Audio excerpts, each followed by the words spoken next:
읽겠습니다. 시작. 아브라함이 그의 아내 사레와 조카 롯과 하란에서 모은 모든 소유와 얻은 사람들을 이끌고 가나안 땅으로 가려고 떠나서 마침내 가나안 땅에 들어갔더라. 아멘. 이 말씀은 살아계신 하나님의 말씀입니다. 아브라함은 여호와 하나님의 명령에 따라 하란에서부터 가나안으로의 여정을 시작했습니다. 사실 아브라함 입장에서 본다면 이 여정은 끝을 알 수 없는 여정입니다. 여호와 하나님께서 도착지를 특정해주지 않으셨기 때문이죠. 끝을 알 수 없는 여정, 막막한 여정이라고 할 수 있겠습니다. 또한 이 여정은 길고 고단한 여정이 될 수밖에 없는 것이기도 했습니다. 출발지인 하란에서부터 비록 아브라함에게 특정되지는 않았지만 하나님의 마음속에 있었던 이 가나안 땅까지의 거리는 650km 정도 떨어져 있습니다. 650km 정도 떨어져 있고 그 길 역시 매우 험난하고 위험했기 때문이죠. 길고 고단하고 위험한 여정이 될 수밖에 없었다. 하지만 75세의 노인인 아브라함은 하나님의 말씀이 떨어진 직후 지체하지 않았습니다. 이전에 한번 지체했던 경험이 있잖아요. 똑같은 실수를 두 번 반복하지는 않는 것입니다. 믿음의 길은 결코 쉽거나 평탄하지 않죠. 그 길은 때로 험하고 어려우며 고단합니다. 믿음의 길은 평탄하지 않다. 쉽지도 않다. 그 길은 때로 험하고 어렵고 고단하다. 이 마태복음 7장 13절과 사도행전 14장 22절에 기록되어 있는 말씀을 근거한 것입니다. 믿음의 길은 결코 쉽거나 평탄하지 않다. 그 길은 때로 험하고 어렵고 고단하다. 말씀 찾아보겠습니다. 마태복음 7장 13, 14절입니다. 마태복음 7장 13, 14절.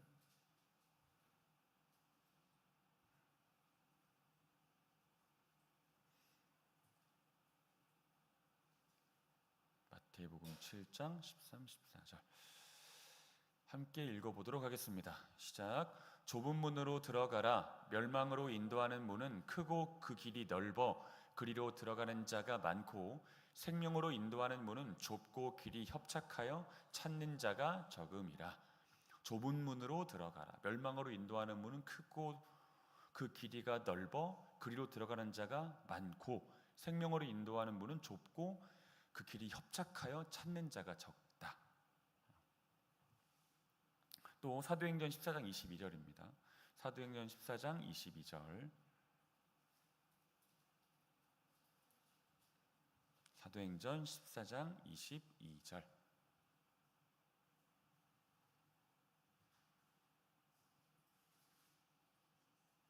(14장 22절입니다) 함께 읽겠습니다. 시작. 제자들의 마음을 굳게 하여 이 믿음에 머물러 있으라 권하고 또 우리가 하나님의 나라에 들어가려면 많은 환난을 겪어야 할 것이라 하고. 우리가 하나님의 나라에 들어가려면 많은 환난을 겪어야 할 것이라 하고, 이렇게 말씀하고 있죠. 믿음의 길은 쉽지 않습니다.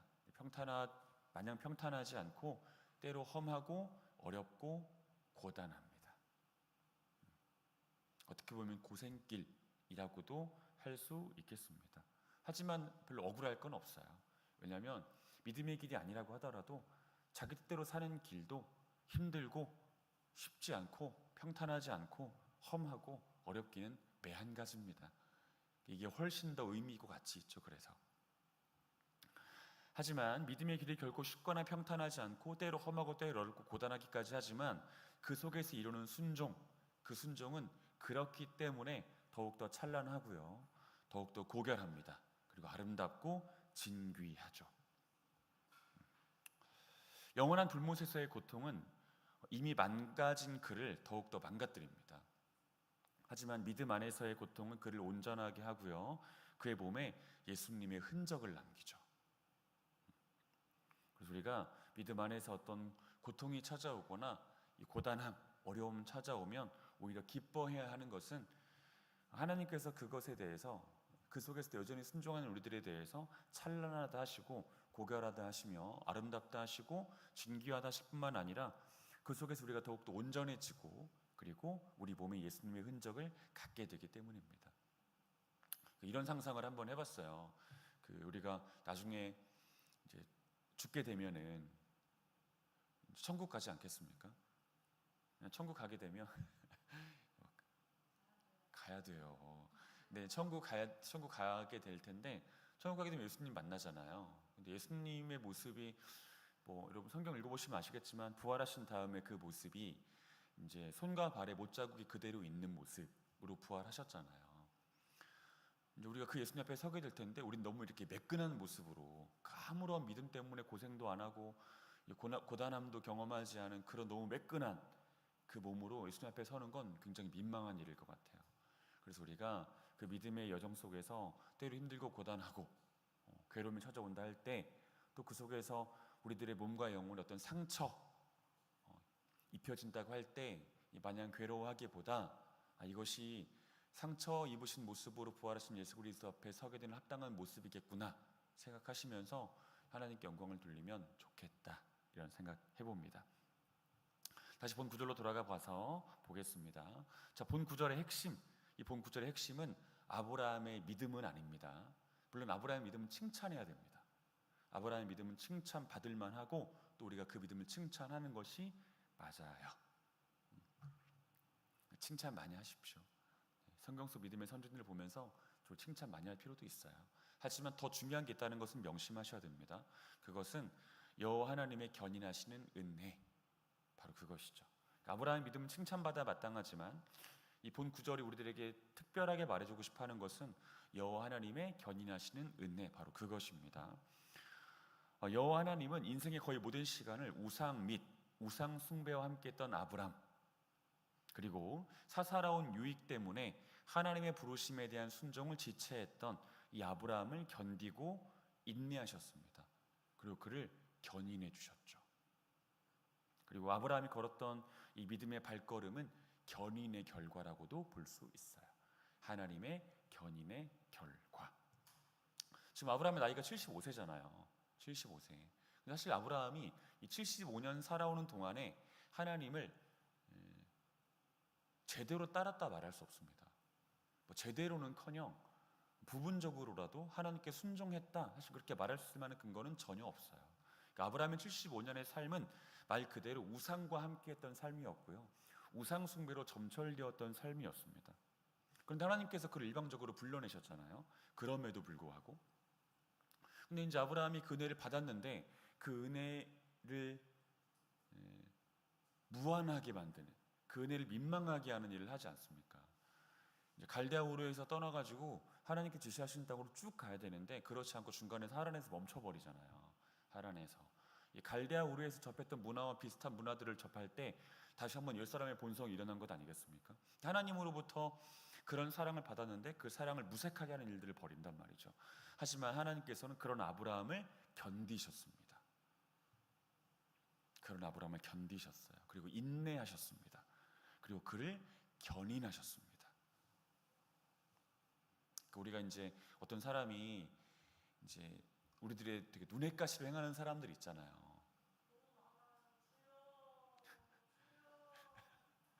우리들의 눈엣 가시를 행하는 사람들이 진짜 많죠. 물론 이 성화의 과정을 깊이 들어가게 되면 사실 눈엣 가시가 별로 없어지기 마련이기는 한데 아버지 어쨌든 이제 그런데 이제 그렇지 않은 경우들이 많잖아요. 그래서 사실 우리 잘 안 참습니다. 눈에 가신 사람들을 만나면 우리는 잘 안 견뎌요. 그리고 이제 잘 인내하지 않습니다. 그에 대해서. 우리가 그때 아주 교과서적인 말이기는 하지만 생각해야 돼요. 우리를 향하신 하나님의 그 견인을. 그 때로는 이제 우리 어떤 사람들을 이 복음으로 인도하고 싶지 않을 때가 있잖아요. 그때 우리도 생각해야 돼요. 우리를 향하셨던 하나님의 또 다른 차원에서의 견인을. 하나님은 아브라함에게 그 견인의 은총을, 이 두 가지 측면에서의 견인의 은총을 우리로 다 베풀어 주셨고 오늘 본 구절 우리들에게 힘주어 말하고 있는 메시지는 바로 그것이다 생각하시면 되겠습니다. 자, 여호와 하나님의 이와 같은 견인의 은혜는 우리에게도 임합니다. 우리 빌립보서 1장 6절 말씀 읽어보겠습니다. 시작. 너희 안에서 착한 일을 시작하신 이가 그리스도 예수의 날까지 이루실 줄을 우리는 확신하노라. 자, 너희 안에서 착한 일을 시작하신 이 누굽니까? 성삼위 하나님이시죠. 성삼일체 하나님이십니다. 그 성삼일체 하나님께서 그리스도 예수의 날까지 구원을 완성하신다는 겁니다. 그리고 그 사실에 대해서 확신한다는 거죠. 끝까지 견인을 멈추시지 않겠다는 거거든요. 근데 사실 그 사도 바울이 이러한 진술, 이런 고백은 몇 가지를 전제하는 거예요. 몇 가지 사실을. 그 중에 첫 번째는 우리가 성삼일체 하나님의 그 견인을 받아야 할 만큼 고집불통으로 살 거라고 하는 것이 전제되어 있어요. 성삼일체 하나님은 온 우주 만물 중에 가장 힘이 세신 분이잖아요. 뭐 성삼일체 하나님보다 힘센 사람이 있습니까? 삼손?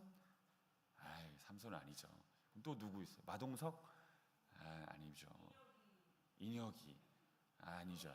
병기아버님? 아닙니다.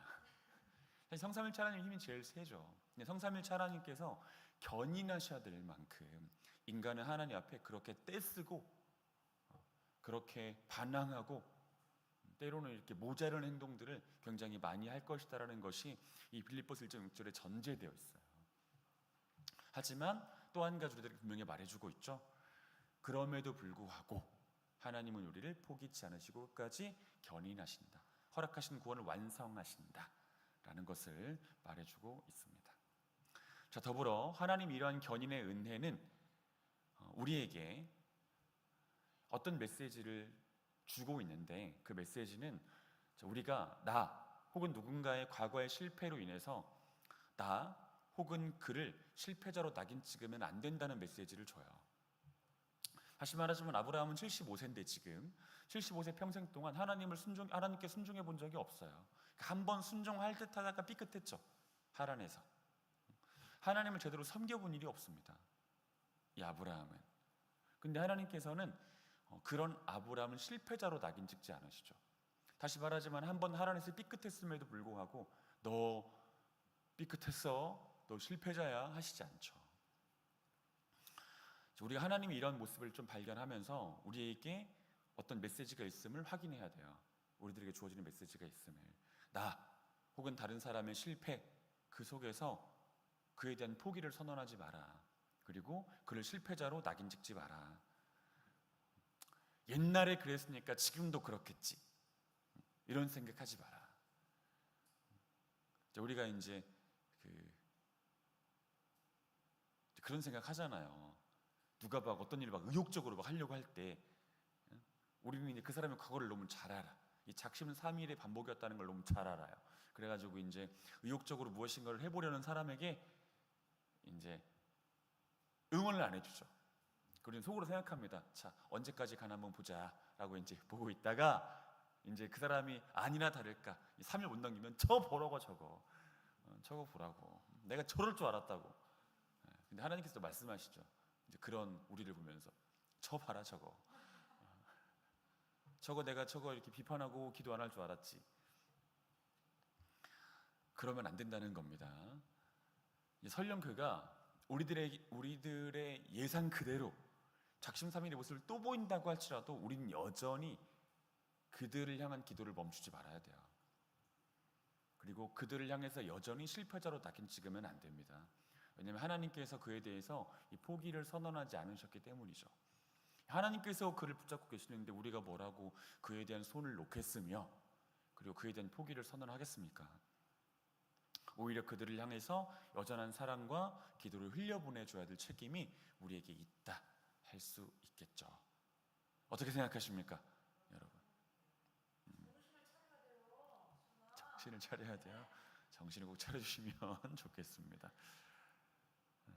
자, 다시 본구절로 돌아가 보겠습니다. 여러분 4절과 5절, 창세기 12장 4절과 5절 이 두 구절 사이에는 상당히 긴 기간이 있습니다. 상당히 긴 기간.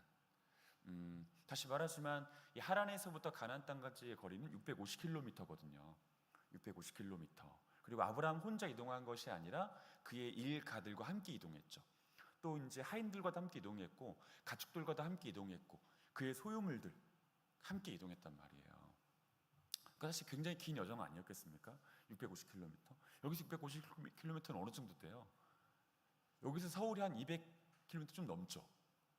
그렇죠? 한 3배쯤 되는 거리란 말이에요. 그러면 사실 굉장히 긴 기간이 아마 이 속에 있을 겁니다. 최소 몇 개월은 아마 있었을 텐데, 근데 그 사이에 어떤 일이 있었는지에 대한 전혀 언급이 없어요.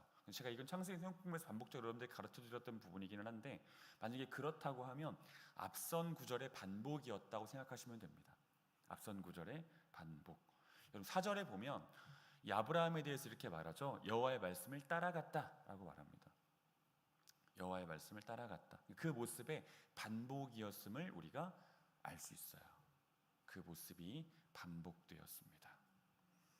자, 신자에게 요구되는 것은 뭐예요? 요령, 똑똑함, 신자에게 요구되는 부분입니까? 요구돼요.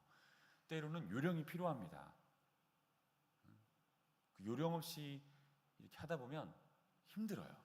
때로는 요령도 분명히 필요하고 똑똑함 필요하죠.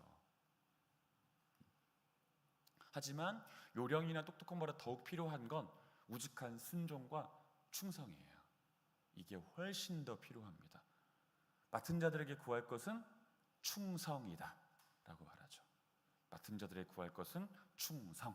우리에게 이 우직한 순종과 충성이 있었으면 참 좋겠습니다. 제가 이제 하나님께 이번 주에 여러분들 놓고 이제 도구하면서 이제 제일 많이 기도했던 부분 중에 하나가 뭐냐면, 우리가 좀 충성스러운 사람이 되었으면 좋겠다는 것이었거든요. 충성스러웠으면 좋겠다. 그래서 이제 하나님께 기도할 때는 그 일당백의 군사가 되게 해달라고 막 기도했어요. 근데 사실 이런 기도가 조금 이렇게 너무 예스럽고 좀 투박하기도 하고 좀 올드하잖아요. 하지만 한번 해봤습니다. 일당백의 군사 되게 해달라고. 그러니까 100명의 군사보다 훨씬 더 충성스럽고 100명의 전사보다 훨씬 더 순종하는 우리가 되었으면 좋겠다, 이런 마음이 있습니다. 아브라함이 현재 그런 모습을 보여주었다 할 수 있습니다. 우직한 군사의 모습, 충성스러운 군사의 모습을 보여주고 있습니다. 6절 말씀 읽겠습니다. 6절 읽습니다. 시작. 아브라함이 그 땅을 지나 세겜 땅 모래 상수리 나무에 이르니 그때 가나안 사람이 그 땅에 거주하였더라. 자, 여호와 하나님의 말씀만을 의지하여 가나안 땅으로 들어갔습니다. 아브라함이 다른 어떤 지침을 따르지 않았고 그냥 여호와 하나님의 말씀을 의지해서 가나안 땅까지 들어갔어요. 그리고 어디에 도착했냐면 이 가나안 땅의 심장부라고 할 수 있는 세겜 땅에 도착했고요. 조금 더 구체적으로 본다면 모래 상수리 나무 앞에 도착했습니다. 가나안 땅의 심장부예요. 세겜 땅 모래 상수리 나무 심장으로 들어갔습니다. 가나안 땅의 심장으로. 그리고 이 세겜 땅 모래 상수리 나무는 가나안 원주민들의 극렬한 우상 숭배 장소였어요. 하나님께서 여기서 멈추게 하신 겁니다. 아브라함의 여정을 여기서 일단 멈추게 하셨어요. 가나안 원주민들의 우상 숭배 장소에서 멈추게 하셨습니다. 이 모래가 뭐예요? 이트루? 여기서 말하는 모래는 그 모래가 아니에요. 또 모래가 뭐예요? 지금 밖에 깔려 있는 그거 아닙니다.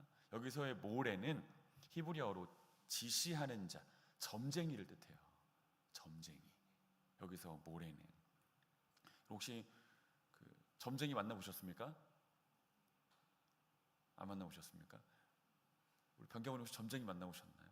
왠지 변기아버님은 그런 경험이 다 있으실 것만 같아요.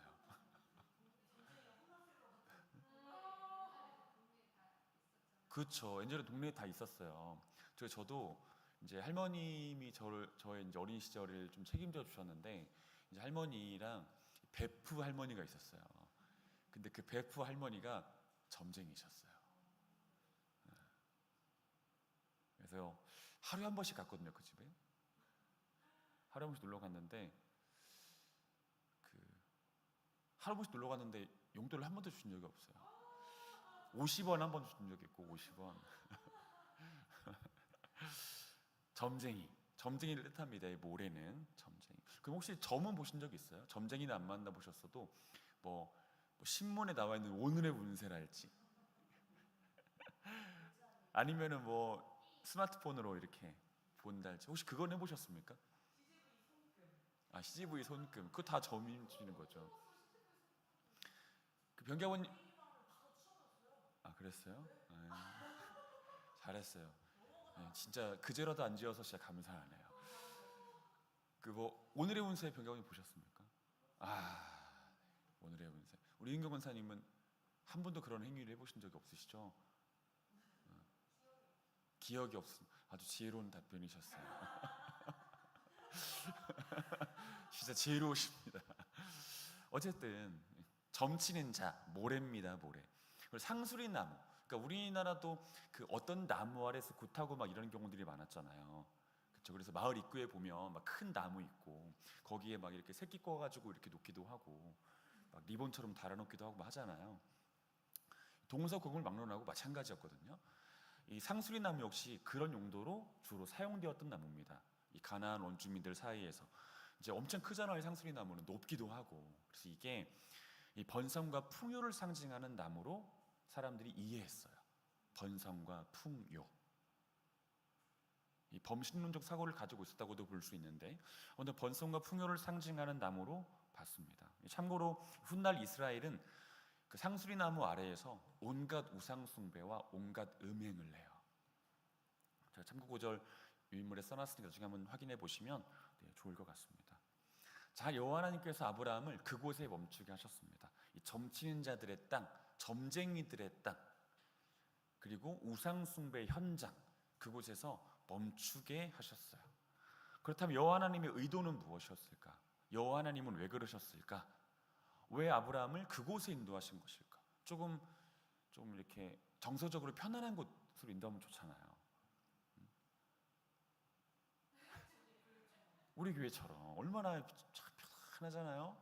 그렇죠? 너무 편안해가지고 때로는 이제 기도고 보시고 그냥 좀 잠을 한숨 때리고 싶기도 하고, 저는 그런 적이 없지만 사실 정서적으로 좀 불편한 곳이잖아요. 이곳 자체가. 그러지 않아요? 그 점쟁이들 집 가면 막 현란하잖아요. 무당집 가면 막 신당도 있고 막 난리도 아니잖아요. 거기 그렇죠. 막 귀신들 홈커밍 될 것 같잖아요. 거기 가면은. 근데 이제 거기서 편안한 쉼을 쉴 수 있어요? 못 쉬어요. 근데 왜 하필 하나님께서는 그곳으로 인도하신 겁니까? 왜 하필? 우리가 질문해 볼 수 있죠. 자, 여호와 하나님께서 아브라함에게 가지셨던 의도가 있습니다. 그 의도는 여호와 하나님께서 아브라함에게 원하셨던 것이 무엇인지를 가르쳐 주시기 위해서라고 볼 수 있어요. 자, 일단 여호와 하나님은 아브라함에게 나는 너와 심정을 통하고자 한다라는 뜻을 전달하신 것으로 이해할 수 있습니다. 나는 너와 심정을 통하고자 한다. 교통하고자 한다. 또 우상 숭배에 찌든 이방인들, 이 가나안 원주민들에 대한 선교, 하나님의 의도를 가르쳐주기 위해서다라고 볼 수 있습니다. 하필 그 땅에 머무르게 하신 것은, 그 땅에 멈추게 하신 것은 여호와 하나님의 심정과 동참케 하시기 위해서였고, 가나안 원주민들의 구원을 향한 하나님 아버지의 열심을 가르쳐주기 위해서였다 볼 수 있습니다. 풀어 설명하면, 자, 여호와 하나님은 가나안 원주민들의 우상 숭배 장소에 아브라함을 서게 하심으로써 이 가나안 땅이 어떤 땅인지 알게 하셨어요. 이 가나안 땅이 어떤 땅인지 알게 하셨고, 우상 숭배로 점철된 땅이었던 거죠. 점치는 일이 상식이 된 땅이었고, 또 가나안을 향하신 하나님 아버지의 마음을 알게 하셨으며 그 마음에 참여하게 하셨습니다. 또 여호와 하나님은 아브라함과 당신의 심정을 통하기를 원하셨는데 그것을 가르쳐 주셨고요. 아브라함을 그 사람으로 부르셨다는 사실 역시 가르쳐 주셨다고 할 수 있겠습니다. 창세기 18장 17절을 보면은 이렇게 기록이 되어 있어요. 아브라함에 관한 기록인데, 여호와께서 이르시되 내가 하려는 것을 아브라함에게 숨기겠느냐라고 하시죠. 이제 하나님은 아브라함과 숨김없는 관계가 되기를 바라셨어요. 하나님과 마음을 나눌 수 있는 관계예요. 그 가나안 땅을 향한 하나님 아버지의 마음을 나누고 싶으셨습니다. 아브라함과. 그래서 그 땅을 상징하는 현장에 아브라함을 멈추게 하셨다 볼 수 있겠죠. 자, 또한 이 6절을 보면, 이 본 9절인 6절을 보면 그때 가나안 사람이 그 땅에 거주했다라고 기록합니다. 그때 가나안 사람이 그 땅에 거주했다. 이제 아브라함이 그의 일가와 그의 친척들을 데리고 그리고 그의 소유물들을 가지고 이제 그 땅에 도착했을 때 그 땅에 가나안 사람들이 거주하고 있었대요. 이미 거주하고 하고 있었다. 이 거류와 거주는 조금 달라요. 이 거류는 잠시 머무르는 겁니다. 근데 거주는 뿌리를 받고 사는 거예요. 뿌리를 받고 사는 겁니다. 가나안 원주민들이 뿌리를 받고 살고 있었다라고 말하고 있어요. 이것은 무엇을 의미하는 것입니까? 앞으로 아브라함의 삶이 고단할 거라고요. 그들로 인해서 이 텃세를 가지고 있는 그들로 인해서 아브라함의 삶이 상당히 고단할 것이다 라는 것을 가르쳐 준다 할 수 있겠습니다. 병기아버님이랑 이용사님도 그 마을 주민들의 그 은근한 텃세로 인하여 또 이렇게 한 번씩 불편함을 겪으시잖아요. 예나 지금이나 마찬가지인 것 같아요. 근데 가나안 원주민들은 훨씬 더 강한 텃세를 가지고 있었죠. 훨씬 더 종교적인 텃세, 이런 텃세들을 가지고 있었고 그들의 그러한 면모로 인해서 아브라함의 삶이 만만치 않을 것이다 라고 하는 것을 암시해 준다 볼 수 있습니다. 지속적으로 괴롭힐 거예요. 자, 아브라함 입장에서는 꽃길이 아니라 가시밭길을 만난 겁니다. 가시밭길. 자, 그러나 여호와 하나님은 아브라함으로 하여금 그 길을 만나게 하시고 또한 걷게 하심으로써 그가 초림하실 예수 그리스도를 예표해야 할 인물임을 가르쳐 주셨고요. 여호와 하나님을 더욱더 강하고 힘있게 붙들어야 될 이유를 주셨어요. 꽃길만 걸으면 참 좋죠. 노래도 있잖아요. 꽃길만 걷게 해줄게. 내 마음에 뭐 쏙들게 할게. 뭐 있잖아요. 그거. 꽃길만 걸으면 얼마나 좋겠습니까? 근데 사람은 꽃길만 걸으면 하나님을 잘 의지하지 않습니다. 참 평안할 때 참 하나님을 찾으면 참 좋은데, 그렇죠? 참 좋을 텐데 참 인간이라는 존재가 그렇지 않습니다. 이제 저 어느 날 부흥회를 갔는데 부흥사 목사님께서 하신 말씀이 있어요. 저는 이제 그 말은 이제 전 지금도 마음속에 좀 두고 있습니다. 뭐 철석같이 이렇게 믿는 건 아니지만 마음에 두고 있는 말씀인데 그분이 뭐라고 말씀하셨냐면, 여러분 평안할 때 감사하십시오. 그러면 하나님께서 평안함만 주십니다. 근데 꼭 고단할 때 하나님을 의지하는 사람들, 평안할 때는 감사하지도 않고 의지하지도 않다가 인생에 고단함이 찾아오고 괴로움이 찾아올 때만 하나님 의지하는 사람들은 하나님께서 하나님과의 관계를 위해서 계속 괴로움만 주십니다. 어떻게 생각하세요? 저는 상당히 일리가 있다고 생각해요. 상당히 일리가 있다고 생각합니다. 사실 하나님께서 제일 중요한 건 하나님과 우리들과의 관계거든요. 관계. 이게 제일 중요하단 말이에요. 근데 우리는 이 평안할 때는 하나님과 잘 관계를 안 맺습니다. 그리고 평안할 때는, 또 일이 잘 될 때는 아주 자아도취하죠. 자기가 잘났냐, 잠시 자기가 어떤 존재인지를 망각하고 말이죠. 그런단 말이죠. 근데 이제 인생이 좀 어려움이 찾아오거나 실패가 찾아오면 하나님을 찾습니다. 그때는 아버지라고 부르지도 않아요. 아버지 하면서 막 부르잖아요. 아버지. 그때는 아버지가 절로 나오잖아요. 그래서 저는 부흥사 목사님의 이름은 잊어버렸지만 그분의 용모차기와 그다음에 그분의 그 말은 기억해요. 여러분들도 잘 좀 기억하시면 좋지 않을까 이런 생각을 해봅니다. 자, 아무튼 하나님께서는 이 가나안 원주민들의 텃세 그리고 그들로 인한 괴로움 아브라함이 경험하게 하심으로써 하나님을 더욱 의지할 수밖에 없는 이유를 허락해 주셨다 볼 수 있습니다. 그래서 가시밭길은 그에게 있어 일종의 선물과도 같은 것이었습니다. 7절 읽겠습니다. 7절 읽습니다. 시작. 여호와께서 아브라함에게 나타나 이르시되 내가 이 땅을 내 자손에게 주리라 하신지라. 자기에게 나타나신 여호와께 그가 그곳에서 제단을 쌓고. 제 6절은 아브라함 앞에 펼쳐진 매우 어려운 현실을 보여주는 구절이라면, 이 7절은 하나님의 약속이 담겨 있는 구절이에요. 어려움을 만나게 될 아브라함이지만 그에게 허락되어지는 복이 있다, 이 사실을 가르쳐주는 구절이 바로 7절이라고 하겠습니다. 그리고 이 약속은 이 물리적인 측면에서 볼 때 출애굽 이스라엘을 통해서 성취돼요. 하나님의 약속, 가나안 땅을 정복하게 되잖아요. 사실 여호와 하나님께서 주신 말씀은 아브라함의 이성을 초월하는 말씀이에요. 아브라함의 이성을 초월하는 말씀. 자, 일단은 그는 아직 하나님의 초자연적인 은혜를 경험해 본 적이 없어요. 하나님의 초자연적인 은혜를 경험해 본 적이 없습니다. 하나님이 앞에서 막 떡하니 어떤 표적을 일으켜 주시고 부인할 수 없는, 제가 이제 예전에 아이고 죄송합니다. 죄송해요. 네, 주의하겠습니다. 제가 이제 예전에 진짜 저는 전도를 열심히 했거든요.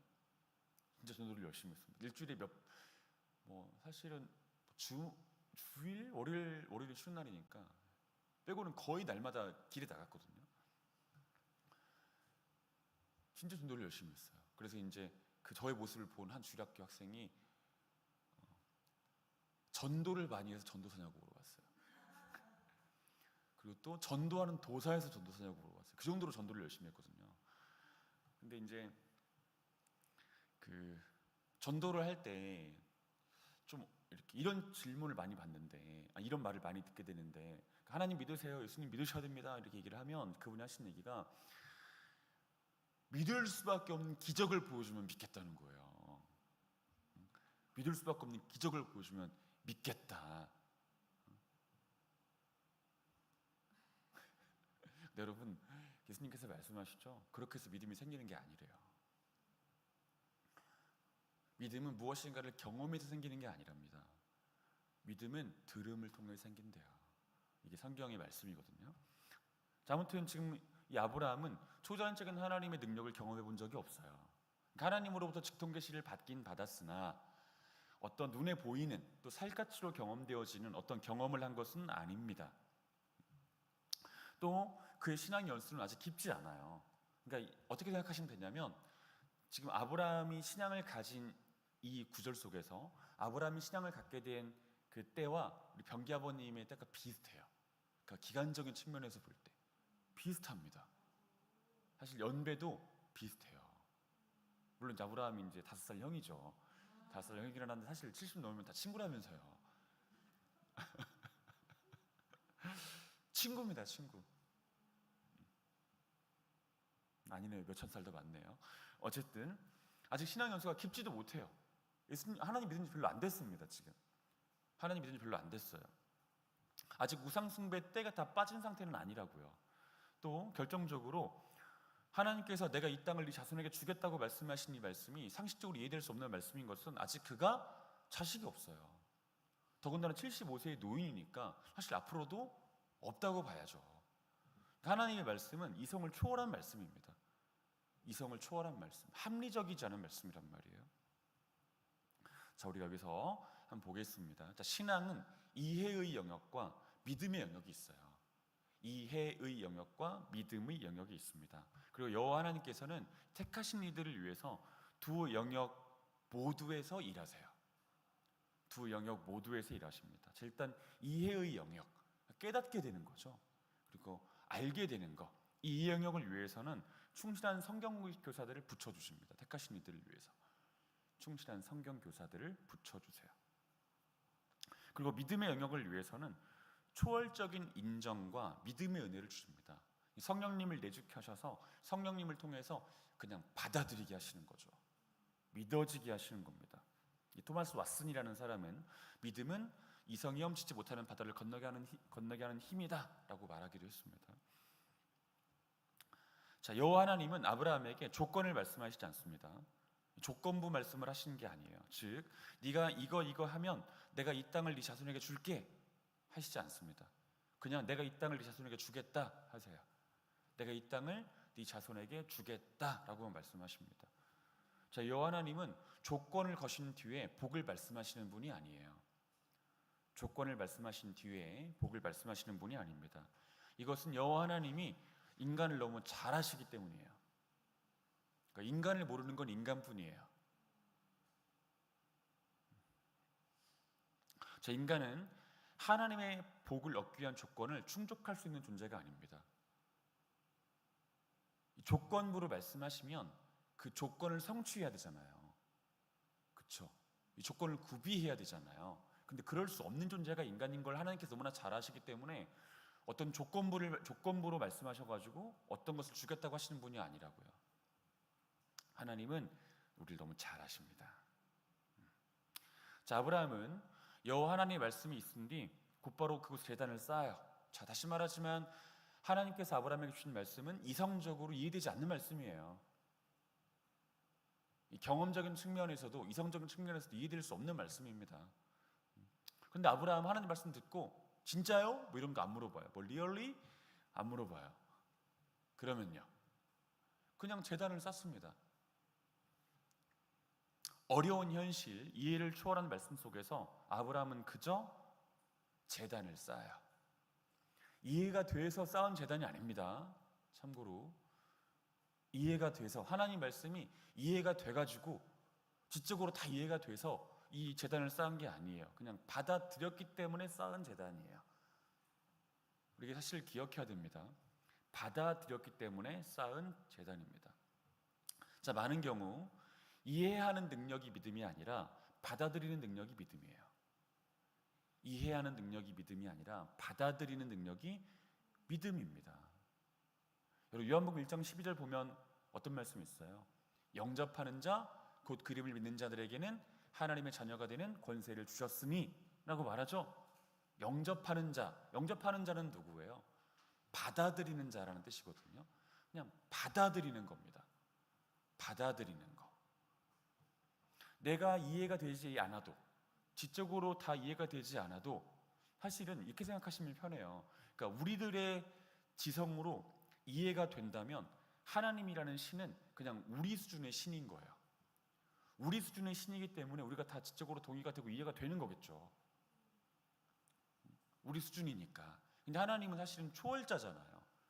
초월자, 전능자고. 사실은 그래서 우리가 죽을 때까지 하나님을 다 알 수 없어요. 그래서 하나님을 향한 인간의 최후지식은 하나님을 다 모른다거든요.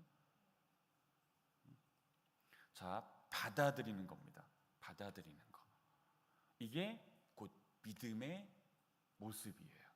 다시 말합니다. 많은 경우 이해하는 능력이 믿음이 아니라 받아들이는 능력이 믿음이에요. 받아들이는 능력이 믿음입니다. 영접하는 자, 곧 그 이름을 믿는 자들에게는 하나님의 자녀가 되는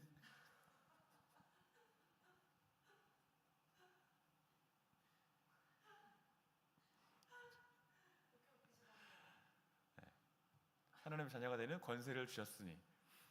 네. 또 마가복음 10장 15절을 보겠습니다. 중요한 말씀이니까 한번 찾아볼게요. 마가복음 10장 15절.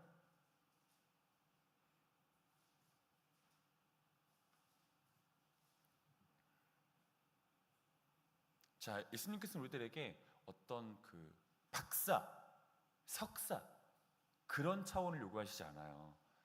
요구하시는 차원은 어린아이의 차원을 요구하십니다. 어린아이의 차원을. 마가복음 10장 15절. 굉장히 중요한 말씀이니까 같이 한번 읽어보겠습니다. 시작. 내가 진실로 너에게 이르노니 누구든지 하나님의 나라를 어린아이와 같이 받들지 않는 자는 결코 그곳에 들어가지 못하리라. 우리 개역개정으로 보면 어린아이와 같이 받들지 않는 자 해서 마치 이렇게 받든다라는 인식을 갖게 되잖아요. 사실 근데 이게 원어로 보면 받아들이는 자입니다. 받아들이는 자. 그래서 아마 다른 번역도 받아들인다고 되어 있을 거예요. 어린아이처럼 받아들이는 겁니다. 받아들이는 거.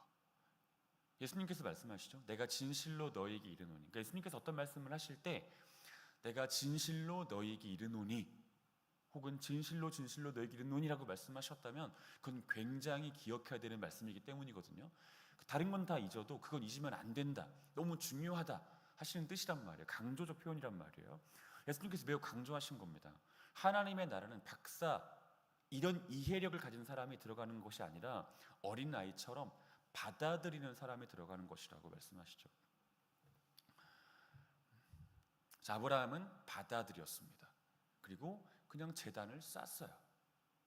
제단을 쌓습니다. 그럼 아브라함의 아버지 데라가 제단을 쌓은 적이 있을까요? 사실 그런 근거는 없어요. 아브라함의 아버지인 데라가 제단을 쌓았던 걸 아브라함이 모방했다 보기엔 좀 어렵습니다. 근데 들어왔던 이야기들이 있겠죠.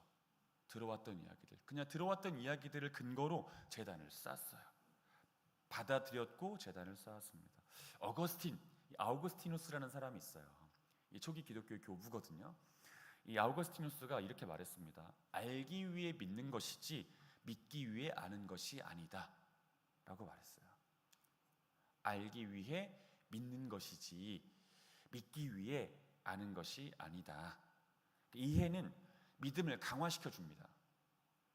그래서 하나님께서는 신앙생활을 우리가 이뤄가는 동안에 이해력을 더해 주시고 이해되지 못했던 부분도 계속 이해시켜 주세요. 성경교사들을 통해서 또한 주의 성령을 통해서 이해되지 못했던 부분들을 계속 이해시켜 주십니다. 하지만 우리가 기억해야 되는 건 이해를 통해서 믿음이 발생되는 건 아니에요. 이해되십니까? 무엇인가 깨달아져서 믿음이 생기고 깨달아져서 구원을 받고 그렇지 않다고요. 그건 이단들의 교리입니다. 참고로 받아들여지는 거예요. 그냥 이게 이 성령의 내적 부르심, 그 효력 있는 부르심을 입은 사람들은 그냥 이게 받아들여지는 것뿐입니다. 1차적으로는 받아들여져요. 거절감이 없이 받아들여집니다. 그 속에서 믿음은 시작이 돼요. 꼭 기억하십시오. 아브라함은 이해가 돼서 제단을 쌓은 것이 아니라 받아들였기에 제단을 쌓았다. 명심하십시오. 우리 8절 읽겠습니다. 8절 읽습니다. 시작. 거기서 베델 동쪽 산으로 옮겨 장막을 치니 서쪽은 베델이요 동쪽은 아이라. 그가 그곳에서 여호와께 제단을 쌓고 여호와 이름을 부르더니. 자, 여호와 하나님은 이 세겜 모래 상수리 나무에 도착한 아브라함을 이제 남쪽으로 이동하게 하십니다. 세겜 모래 상수리 나무에 먼저 도착하게 하셔서 이 가나안 땅이 어떤 땅인지 가르쳐 주셨어요. 그리고 그 다음에 남쪽으로 이제 이동시킵니다. 하나님께서 아브라함을. 그리고 어디와 어디 사이에 이 장막을 치게 하십니까? 베델과 아이 사이에 장막을 치게 하세요. 이 베델은 잘 아시겠지만 하나님의 집이라는 뜻이에요. 하나님의 집. 또 아이는 폐허, 쓰레기 더미라는 뜻입니다. 베델은 하나님의 집, 아이는 폐허, 쓰레기 더미라는 뜻을 가지고 있어요. 완전히 상반되죠. 두 지명이 완전 다르잖아요. 자, 하나님께서는 의도적으로 그 사이에 장막을 치게 하시는 거예요. 자, 이것은 신자들에게 하나님께서 무엇인가를 가르쳐 주신 의도를 가지시는 것인데, 자, 신자들이 처해 있는 영적인 현실을 먼저 보여주십니다. 그리고 또 신자들이 반드시 가지고 살아야 될 두 마음도 가르쳐 주세요. 자, 신자들이 처해 있는 영적인 현실은 뭐예요? 신자들은 천국과 이 찬란한 천국과 영적인 면에서 볼 때 폐허 같은 이 세상 사이에 서 있습니다. 신자들은 찬란한 천국과 영적인 의미에서 폐허 같은 이 세상 사이에 서 있어요. 그리고 신자들은 천국을 소망하며 살되 이 세상에 대해서도 충실해야 됩니다. 이게 신자들이 품어야 되는 두 마음이죠. 두 마음. 그리고 신자들이 처해 있는 영적인 상태고요.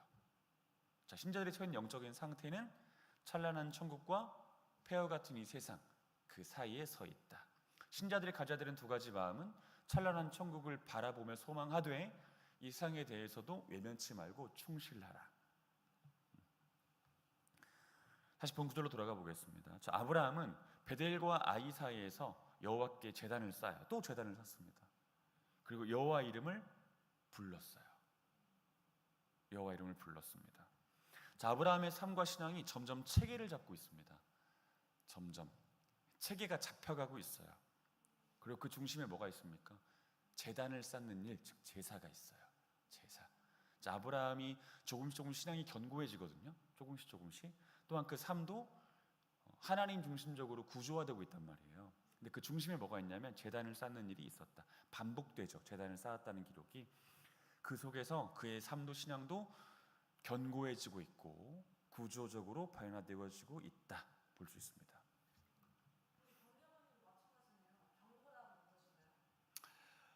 알겠습니다. 우리 병기 아버님과 상당히 또 겹친다고 우리 병기 아버님의 성경교사인 시온자매님이 아주 기쁘게 이야기를 해주어서 감사합니다. 자, 이 본 구절로 다시 돌아가 보면 이제 아브라함이 이제 여호와 하나님께 제단을 쌓잖아요. 잘 보면 제가 써놓지는 않았는데 여호와께 제단을 쌓아요. 사실 근데 이게 그냥 베델로 보내시면 좋잖아요. 하나님의 집이라는 뜻을 가지고 있는 베델로 보내시면 참 좋지 않겠습니까? 근데 그 사이에 짐 치게 하시잖아요. 장막을 치게 하시잖아요. 사실 이게 좀 납득되는 일은 아니에요. 아브라함 입장에서 본다면. 그렇죠. 그러지 않겠습니까? 근데 아브라함은 그곳에 그냥 정착하라고 하신 정착했습니다. 장막을 쳤어요. 그리고 여호와께 제단을 쌓았대요. 그러니까 아브라함에게 어떤 마음이 있었던 거냐면, 다 이해는 안 되지만 이게 나의 구원을 위한 일인가 보다, 이게 나의 구원을 위한 일이지 라는 마음이 있었던 거예요. 왜냐하면 여호와라는 신명이 의미하는 바가 그거잖아요. 구원을 이루시는 하나님이요, 구원의 약속을 성취하시는 하나님이요. 그러니까 다 이해되지 않지만 이 모든 일련의 일들이 나의 구원을 위하여, 또한 나의 후손들의 구원을 위하여 유익한 일이다, 하나님은 선하시기 때문에 나를 그렇게 인도하시는 것이다 라고 하는 믿음을 가지고 제단을 쌓은 겁니다. 그리고 그 제단을 쌓은 다음에 여호와 이름을 불렀죠. 여호와 이름을 불렀습니다. 여호와라는 이 신명이 반복돼요. 이름을 불렀습니다. 여기서 이름을 부르다라고 할 때 카라베셴이에요. 카라베셴, 히브리어로. 이 카라베셴은 개인적인 차원에서 그냥 읊조리도 고백하는 것이 아니고요, 큰 소리로 공포했다는 겁니다. 큰 소리로.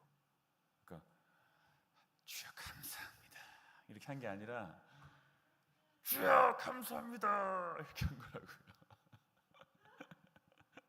큰 소리로, 개인적인 차원을 넘어서 대외적으로 공포했다 할 수 있습니다. 이 참된 신자들은 자신의 신자됨을 감추지 말고 기꺼이 드러내야 됩니다. 사실 가나안 땅이잖아요. 그리고 이제 사실 여기가 그 처음 도착했던 모래 상수리 나무에서 크게 떨어지지 않았거든요. 우상 숭배의 근거지라고 할 수 있는 그곳에서 크게 떨어지지 않은 곳이란 말이에요. 근데 그곳에서 여호와 하나님 이름을 크게 불렀어요. 크게. 자신의 신자됨을 감추지 않고 드러냈습니다. 근데 다시 말하지만 이때 아브라함의 그 신력, 그 믿음의 이력은 사실 길지 않아요. 근데 그럼에도 불구하고 담대하게 드러냅니다. 담대하게. 참된 신자들은 자신의 신자됨을 감추지 말고 기꺼이 드러내야 되고요, 자신의 신앙을 부끄럼 없이 담대히 고백해야 돼요. 부끄럼 없이 자신의 신자됨을, 또한 자신의 신앙을 고백해야 합니다. 아시겠죠? 좋아요. 자, 마지막으로 본 9절은, 이 8절은 신자들이 가지고 살아야 될 정체성을 또 가르쳐줘요. 신자들이 가지고 살아야 될 정체성. 자, 신자들은 천국을 향해 나아가는 나그네입니다. 8절에 보면 장막을 쳤다라고 되어 있잖아요. 텐트거든요, 텐트. 그러니까 어디 집 짓고 살지 않았어요. 아브라함은 계속 옮겨 다녔단 말이에요. 자, 신자들은 천국을 향해 나아가는 나그네다라는 정체성을 먼저 가져야 됩니다. 그래서 이 땅에 크게 미련을 둬서는 안 된다는 거죠. 이 땅에서 영원히 살 것처럼 그렇게 살아서는 안 된다는 거고요, 이 땅에 뿌리 박아서는 안 된다는 겁니다. 신자들은 천국을 향해 나아가는 나그네다. 찬송가도 있잖아요. 네, 지어내지 마세요. 이렇게 보면은 내가 매일 기쁘게 순례의 길 행하면 주의 팔이 나를 안보하며 내가 주의 큰 뜻을 주의 영이 함께함이라 하잖아요. 순례의 길, 나그네의 길이 순례의 길이거든요. 자, 우리는 이 땅에 뿌리 내리지 않고 이 땅에 집 짓고 살지 않는 천성을 향해 나가는 나그네다 정체성을 가져야 되고요, 더불어 이 폐허 속에서도 여호와 하나님께 제단을 쌓는 예배자다라는 것도 기억해야 됩니다. 다시 말하지만 아이라고 하는 곳은 쓰레기더미, 폐허라는 뜻이거든요. 그곳과 가까워요. 장막을 친 곳이 그 사이니까. 하지만 그 속에서도 참된 신자들은 여호와 하나님께 제단을 쌓아야 된다, 예배 드려야 된다는 것이죠. 예배자입니다. 예배자. 잊지 않으셨으면 좋겠습니다. 우린 나그네요, 예배자다. 우리 마지막으로 9절 보겠습니다. 9절 읽습니다. 시작. 점점 남방으로 옮겨갔더라. 점점 남방으로 옮겨갔더라. 사실 8절과 9절이 조금 뭔가 좀 미묘해요, 이 둘의 관계가. 자, 일단은 이 9절을 잘 보면 남방으로 또 옮겨갔다고 되어 있죠. 그러니까 하나님께서 장막을 치게 하신 곳이 있잖아요. 그죠? 8절에 보면 나와 있죠. 장막을 어디 사이에서 치게 하십니까? 베델과 아이 사이에서 치게 하시는데, 이제 9절에 보니까 별다른 설명 없이 점점 남방으로 옮겨갔다고 되어 있어요. 자, 여기서의 남방은 이 팔레스타인 남부의 드넓은 광야를 뜻해요. 팔레스타인 남부의 드넓은 광야. 정말 저는 진짜 제가 이제 진짜 아저씨인가 봐요. 이 남방 하니까 또 아재 개그를 하고 싶은데 하지 않도록 하겠습니다. 알았어요.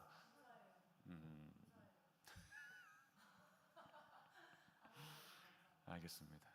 아무튼 팔레스타인의 드넓은 광야를 뜻해요. 이 남방은 비가 거의 내리지 않는 지역입니다. 그리고 물과 수풀이 거의 없는 지역이에요. 비가 안 내리니까 당연히 물과 수풀이 없겠죠. 또 아브라함을 비롯하여 그의 사람들 및 가축들의 생존에 유익하지 않은 곳이 이 남방 지역이에요. 근데 이곳으로 옮겨갔대요, 아브라함이. 왜 그런 겁니까? 왜 옮겨간 거예요? 사실 이제 이때 기근이 있었다고 봐요. 기근이 찾아왔다고 봅니다. 그래서 이 베델과 아이 사이에 장막을 쳤던 아브라함이 점점 남방으로 내려간 것으로 봐요. 점점 남방으로. 근데 남방으로 가보니까 남방이 어떤 땅이에요? 이런 땅이에요. 비가 거의 안 내리는 땅, 물과 수풀이 거의 없는 지역. 그래서 사람 및 가축들의 생존에 전혀 유익하지 않은 지역입니다. 그러니까 아브라함은 사실 여기가 초행길이잖아요. 가보지 않은 땅이잖아요. 근데 가봤더니, 기근을 피해 갔더니 이 모양인 거예요. 남방 지역이 기근을 피해 갔더니. 저기서 크게 두 가지 해석이 공존하거든요. 첫 번째는 하나님께서 그를 연단하시기 위해 그를 남방으로 인도하셨다는 해석이 있습니다. 그러니까 아브라함이 스스로 남방으로 옮겨간 게 아니고 하나님께서 이 아브라함을 연단하시기 위해서 더 고생스러운 땅으로 인도하셨다. 이런 해석이 한 가지가 있고요. 또 두 번째는 이런 해석이 있어요. 기근을 만난 아브라함이 하나님의 뜻과 무관하게 스스로의 생존을 위해 거주지를 옮겼다. 그런데 옮긴 그곳은 더 척박한 곳이었다. 이 해석이 있습니다. 그게 두 가지 해석이에요. 첫 번째 해석은 하나님께서 아브라함을 연단하시기 위해서 더 어려운 땅으로 그를 옮기셨다. 이 해석이 있고, 또 다른 해석은 기근을 만난 아브라함이 하나님의 뜻과는 무관하게 땅을 옮겼는데 그 땅이 더욱더 척박한 땅이었다. 해석이 있습니다. 자, 이 두 가지 해석 중에 어떤 해석이 더 큰 지지를 받겠습니까? 두 번째 해석이에요. 이 후자가 훨씬 더 큰 지지를 받습니다. 자, 아브라함 지금까지 멋졌죠, 좀. 그렇죠? 창세기 12장 5절부터 8절까지는 좀 멋졌어요. 아주 멋있었어요. 비록 그 심력이 길지 못하고 그랬지만 하나님 말씀을 어린아이처럼 받아들였고, 그 다음에 여호와 이름을 반복하여 부르며 제단도 쌓았어요. 이방 세계 속에서 자신의 신자됨도 드러냈고, 또 그들의 여호와 이름을 들려줬어요. 대외적으로 공포했잖아요. 얼마나 멋집니까? 근데 9절에 미끄러져요. 또 그러니까 아브라함은 참 미끄러움을 잘 탑니다. 이 꼬스름, 어린아이처럼 받아들였지만 또 그런 모습을 보였다. 꼬스름. 예전에 학교 다닐 때, 요즘에는 그런 복도가 없지만 예전에는 복도가 나무 바닥이었잖아요. 거기다가 이제 초치를 많이 했잖아요. 초치를. 그런 때가 다 아닙니까? 석탄 떼고 이러는 적 없어요? 네. 저희까지는 석탄을 뗐거든요. 그래서 석탄 당번이 있었어요. 네. 석탄 창고도 있었는데 학교에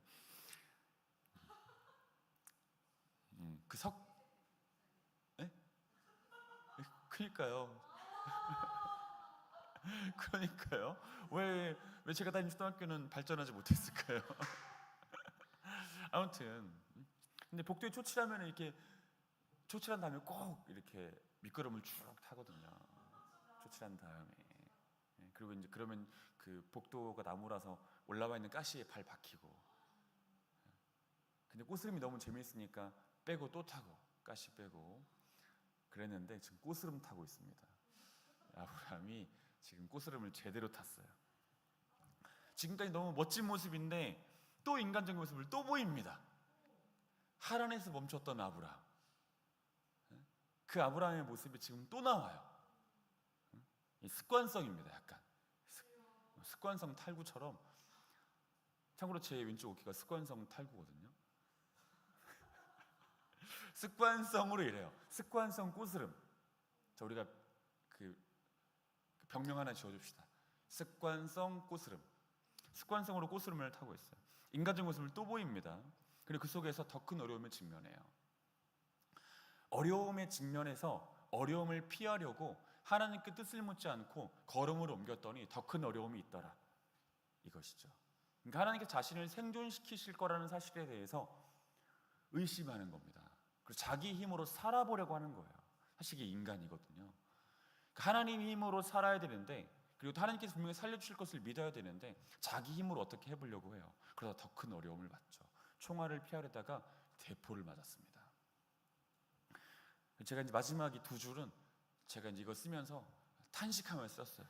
아, 인간의 약함과 악함은 참 지독스럽다.